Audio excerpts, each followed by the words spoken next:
Hi, I'm Dr. Roosevelt Mitchell III, award-winning educator, speaker, author, and the disability scholar. I want to speak to you today about ADHD and black children in the school setting. We know that ADHD is the most common type of diagnosis among school-aged children. Roughly 5 million school-aged children are diagnosed with ADHD. We know that ADHD is an acronym that stands for Attention Deficit Hyperactivity Disorder, which a student displays a persistent pattern of the inability to pay attention and hyperactivity.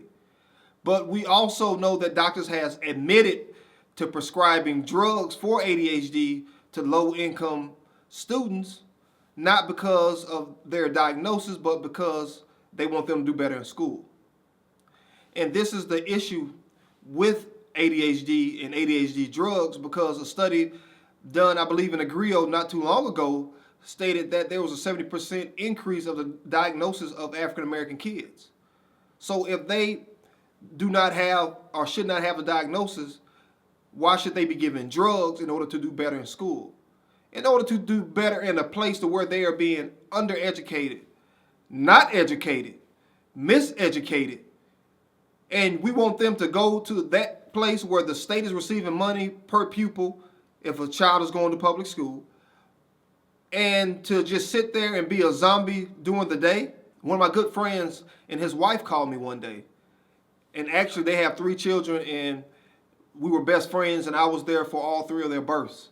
So the youngest one, they had been getting a lot of phone calls from the school saying that he would not pay attention, he wouldn't stay in the seat.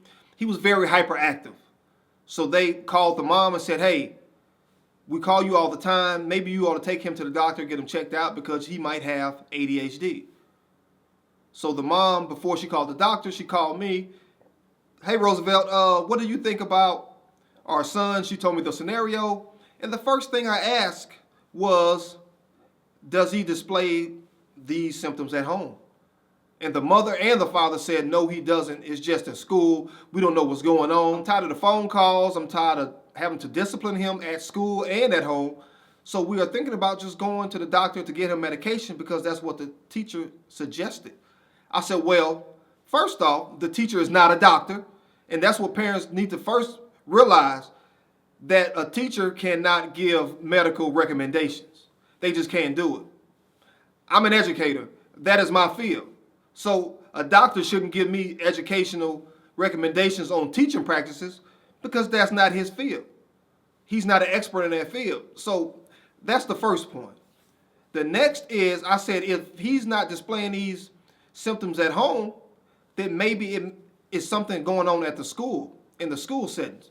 And that's what a lot of parents do not understand, that as an educator, I understand that it may not be an attention gap for the children, but it might be a teaching gap, right? Meaning that the arrogance of educators, the arrogance of teachers, are that they go to school and they get all this knowledge, and they go and teach in a school setting to kids, and they are so inclined to get kids to learn and come up to their level, that they fail to go down to their level to meet them and bring them up. Because you have to have a bridge.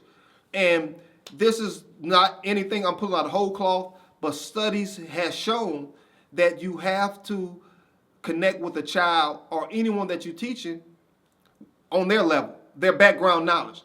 If a child likes basketball, as an educator, I would use basketball as a bridge to teaching algebra, to teach history, to teach a variety of subjects, because that's what the child is interested in. And from that, we can use that to build on different theories and topics and spread it throughout the whole curriculum. But a lot of teachers are arrogant in their approach to teaching, that they, for some reason, go to these teacher prep programs and think they just are the world's greatest teacher, and fail to do the basics, to meet a child where they are and bring them up. Because I want to ask each and every one of you, you think Kevin Hart was not a class clown? He was a class clown. He admitted it.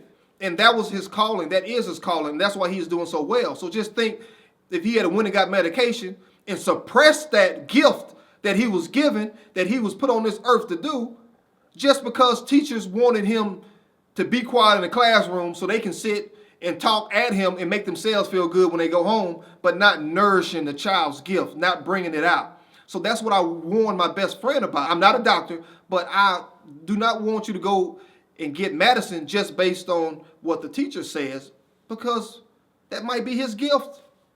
He might grow up to be something fantastic, but you are going to take that away from him just because you are tired of going to the school system.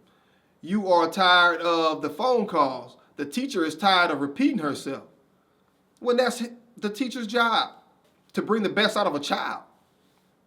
So as parents, you have to ask questions. You have to really interrogate the situation before going to put your child on these, what I believe are terrible drugs, especially if your child doesn't need it. Now, if your child needs it, it's one thing, but if a doctor is just going to prescribe it to your child just so he or she can sit and be a zombie in a classroom for a teacher, that's not a good reason to give your child drugs. I hope you enjoyed this segment. Until next time, my friend, be blessed and be encouraged.